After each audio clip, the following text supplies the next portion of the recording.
Good morning fifth class. बेटा मैं आप लोगों को ईवीएस में चैप्टर नंबर 8 रीड करवाई थी, जो था unique world of living organism. ये चैप्टर हमारा कंप्लीट हो गया था, तो अभी मैं क्विकली आपको इस चैप्टर का रिवीजन करवाऊंगी और फिर आपका होमवर्क आपको बता दूंगी।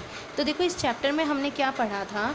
हमने अनोखी दुनिया के बारे में पढ़ा था। जो अलग अलग जीव जंतु हैं उनके अलग अनोखी दुनिया के बारे में हमने पढ़ा था कि अलग अलग एनिमल्स में अलग अलग कैरेक्टरिस्टिक्स होते हैं ना, अलग अलग तरह की विशेषताएं होती हैं। जैसे हमने एंड्स के बारे में पढ़ा था कि जो एंड्स होते हैं वो लाइन में कैसे चल पाते हैं, क्योंकि वो चलते चलते एक पॉइजनस सब्सटेंस क्या करते हैं, रिलीज़ करते हैं, एक ऑडरस सब्सटेंस रिलीज़ करते हैं, यानी कि एक अलग से सुगंध छोड़ते हुए चलते हैं, जिससे कि दूसरी चींटियाँ भी उनके पीछे पीछे चलती रहती हैं। लेकिन अगर वही चीज़ अगर वो हमारी बॉडी में आ जाए, जब वो हमें काट लेती है चींटियाँ, तब तो क्या हो सकता है, हम लोगों के स्वेलिंग हो सकती है ना, क्योंकि वो पॉइजनस सब्सटेंस जो है वो हमारी बॉडी में चला जाता है। फिर हमने पढ़ा था कि जो डॉग्स होते हैं उनमें एक अलग ही सेंस होता है, जिससे वो किसी भी अजनबी को देखते ही भौंकने लग जाते हैं, ठीक है, और थोड़ी सी आवाज़ होते ही वो चौकन्ने हो जाते हैं। ये हमने पढ़ा था। फिर हमने पढ़ा कि हम कई चीज़ों को सूंघकर तो कई चीज़ों को टच कर पता लगा सकते हैं कि वो चीज़ें कौन सी है ना, हम आइडेंटिफाई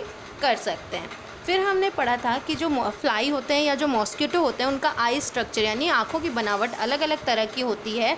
तो क्या होता है, वो लोग मूविंग ऑब्जेक्ट को यानी चलते हुए अगर वो किसी ऑब्जेक्ट को देख रहे हैं, किसी सामान को देख रहे हैं, तो वो उनको याद रह जाता है, वो एक बार में ही सारी चीज़ों को नोटिस कर सकते हैं। जबकि जो ह्यूमन आई है वो एक बार में चीज़ों को नोटिस नहीं कर पाता है, वो कुछ एक चीज़ों को ही नोटिस कर पाता है। फिर हमने नॉइज़ के बारे में पढ़ा था कि नॉइज़ क्या होता है, हमारी सुनने की क्षमता से ज़्यादा अगर कहीं पर साउंड है तो वो साउंड फिर क्या क्या कहलाता है, वो नॉइज़ कहलाता है, ठीक है। When we hear a sound louder than our hearing capacity, हमारी सुनने की क्षमता से ज़्यादा अगर हम साउंड सुनते हैं तो वो क्या कहलाता है, नॉइज़ कहलाता है। फिर हमने बैट के बारे में पढ़ा था कि जो बैट होते हैं वो रात को भी देख सकते हैं। हम लोगों को रात में देखने में प्रॉब्लम होती है, पर बैट्स इजीली देख सकते हैं। क्यों? क्योंकि रात को उड़ते वक्त वो एक इको प्रोड्यूस करते हैं ना, एक हाई फ्रिक्वेंसी साउंड प्रोड्यूस करते हैं, जिससे उन्हें ये पता लग जाता है कि आगे कोई ऑब्जेक्ट है या नहीं है, ठीक है। तो इस तरह बैट अपने हियरिंग कैपेसिटीज़ के अकॉर्डिंग, अपने अलग एक विशेषता के अलग कैरेक्टरिस्टिक्स के अकॉर्डिंग वो रात को बड़े ही आराम से उड़ सकता है, ठीक है। फिर देखिए हमने क्या और पढ़ा था, हमने पढ़ा था इंसेक्टिसाइड्स के बारे में कि अगर हमें एंड्स को या किसी भी कीट को अगर भगाना है तो हम क्या कर सकते हैं, हम लोग कीटनाशक डाल सकते हैं, इंसेक्टिसाइड डाल सकते हैं, ठीक है। या फिर हमने कहा था कि अगर हमें एंड्स को भगाना है तो हम क्या कर सकते हैं, हम या तो सॉल्ट डाल सकते हैं या फिर सॉल्ट वाटर स्प्रिंकल कर सकते हैं और एंड्स को भगा सकते हैं। फिर हमने ये भी पढ़ा था कि कुछ लोग होते हैं जो एंड्स को और डॉग्स को फूड देते हैं। एंड्स का फूड क्या होगा कि अगर हम व्हीट फ्लोर में यानी गेहूं के आटे में अगर हम घी और चीनी डालकर दे दें तो वो एंड्स का फूड हो जाता है। और ऐसा हम क्यों करते हैं, इसलिए करते हैं क्योंकि हम लोग कैपेबल हैं, हम लोग खाना बना सकते हैं, दे सकते हैं, तो इसलिए हमें एंड्स की हेल्प करनी चाहिए। साथ ही साथ एंड्स ही नहीं, बाकी एनिमल्स की भी हेल्प करनी चाहिए। फिर हमने अलग अलग टाइप के एंड्स के बारे में पढ़ा था, जैसे queen ant, worker ant and soldier ant. तो क्वीन एंट में हमने पढ़ा था कि क्वीन एंट का वर्क क्या होता है, टू ले एग्स, अंडे करना। फिर वर्कर एंट का क्या होता है, to take care of the eggs, अंडों का देखभाल करना। और सोल्जर एंट का क्या होता है, अंडों को सुरक्षित रखना, साथ ही साथ उनके घर की भी सिक्योरिटी करना, ठीक है। तो ये हमने इस चैप्टर में पढ़ा था। तो इसमें हमने अलग अलग एनिमल्स के अलग अलग कैरेक्टरिस्टिक्स के बारे में जाना था। Coming to the word meanings part, ये देखिए, ये आपके चैप्टर नंबर 8 के वर्ड मीनिंग्स हैं। यूनिक मतलब अनोखा, ऑर्गेनिज्म मतलब जीव, कैरेक्टरिस्टिक्स मतलब विशेषताएं, ऑडरस मतलब खुशबूदार या सुगंध, पॉइजनस सब्सटेंस मतलब जहरीला पदार्थ, नॉइज़ मतलब शोर या फिर हो हल्ला, इको मतलब गूंजना है ना, गूंज या फिर प्रतिध्वनि भी कह सकते हैं, स्प्रिंकल मतलब छिड़कना या बुरकना, इंसेक्टिसाइड मतलब कीटनाशक, और हार्मफुल मतलब हानिकारक यानी कि नुकसान पहुंचाने वाला। तो एक तो आपको ये वर्ड मीनिंग करना है। अब हम आते हैं एक्सरसाइज पार्ट पे। एक्सरसाइज में फर्स्ट है, write down the special qualities of the following animals, birds, insects in the given table.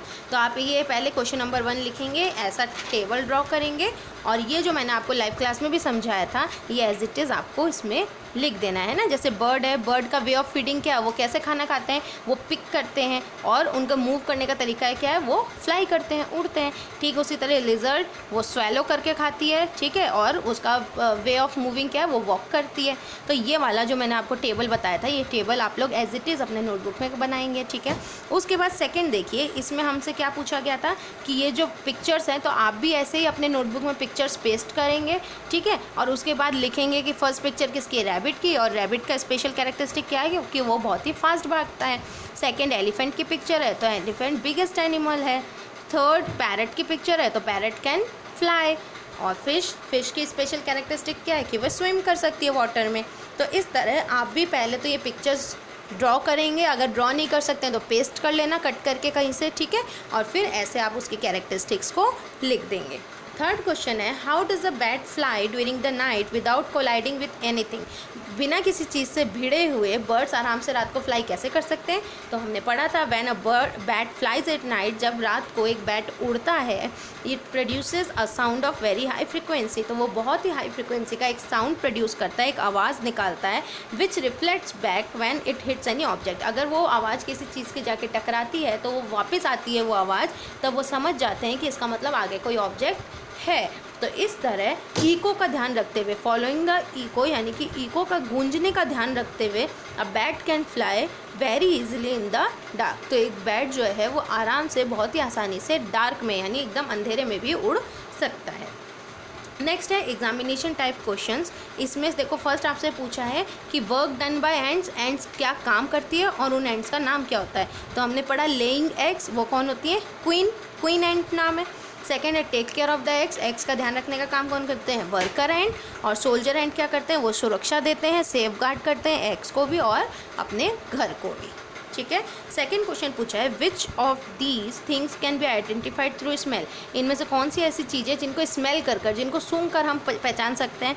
Water, पानी को, हवा को, सूरज को या फ्लावर को। तो हम फ्लावर को सूंघ सकते हैं, तो हमने फ्लावर पर टिक कर दिया।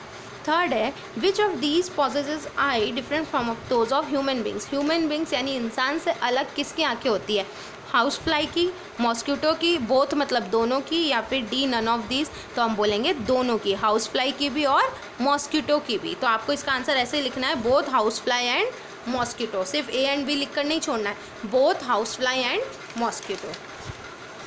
फिर देखिए फोर्थ है, give one reason why should we arrange food for other living beings. एक रीज़न बताओ कि क्यों हमें दूसरे लिविंग बींग्स के लिए खाना प्रिपेयर करना चाहिए, अरेंज करना चाहिए। तो हमने लिखा to maintain the ecological balance we should arrange food for other living beings. Ecological balance बना रहे, हम लोगों में बैलेंस बना रहे, क्योंकि हम सब एक दूसरे पे डिपेंडेंट है, इसलिए हमें लिविंग बींग्स के लिए हम लोगों को क्या करना चाहिए, फूड अरेंज करना चाहिए। फिफ्थ है, which animal has a strong sense of smell. कौन सा एनिमल ऐसा है जिसकी स्मेल की सेंस बहुत स्ट्रॉन्ग होती है, तो वो कौन है, डॉग है। तो हमने लिख दिया डी। सिक्स्थ है, who flies in the night using echolocation. Echolocation use करके, जो गूंजने का जो तरीका है, जो गूंज है उसको यूज़ करके कौन सा बर्ड है जो रात को भी उड़ सकता है, तो वो कौन था, वो था बैट। तो हमने लिख दिया ए, ठीक है। तो इस तरह बेटा हमारा चैप्टर नंबर 8 कंप्लीट हो गया है ईवीएस के अंदर, ठीक है। तो इस चैप्टर की रीडिंग आप लोग खुद से भी करेंगे और इस चैप्टर के वर्ड मीनिंग्स और पूरी एक्सरसाइज आपको अपने नोटबुक में कंप्लीट कर लेनी है। इन केस आपको चैप्टर से रिलेटेड कोई भी प्रॉब्लम आए तो आप मुझसे किसी भी टाइम पूछ सकते हैं। तो बेटा हमारा ईवीएस में chapter number 1 to chapter number 8 complete हो गया है, ठीक है।